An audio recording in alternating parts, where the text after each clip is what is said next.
दोस्तों ये सुनकर शायद आप हैरान हो जाएं कि इस सोसाइटी की लाइट भी अपनी है, इस सोसाइटी में लोड शेडिंग भी नहीं होती। उसके बावजूद ऐसी क्या वजह है कि लोग इतने मजबूर हो गए हैं कि हर घर ने सोलर लगवाना शुरू कर दिया है। सोलर पैनल तकरीबन देखेंगे, मैं आपको दिखाऊंगा तो हर घर ने अपना सोलर लगवाना शुरू कर दिया है, क्योंकि लोड शेडिंग भी नहीं होती। उसके बावजूद क्यों सोलर लगवा रहे हैं लोग?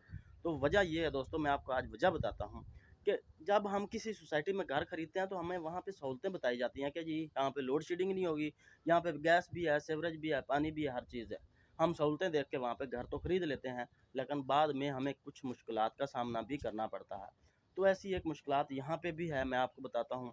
लाइट तो यहाँ पे 24 घंटे रहती है, लोड शेडिंग बिल्कुल नहीं होती यहाँ। लेकिन यहाँ पे जो लाइट है वो सोसाइटी की अपनी लाइट है, गवर्नमेंट की नहीं है।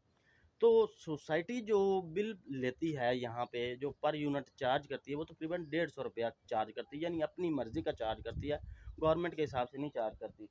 तो जो एक घर है ना, तकरीबन एक घर अगर एसी वगैरह चलाता है गर्मियों में, तो उसको 3 से 4 लाख रुपया पर मंथ बिल आता है। तो कुछ ऐसे घर भी हैं जो 3-4 लाख रुपया पर मंथ नहीं पे कर सकते, उनकी इतनी इनकम नहीं होती।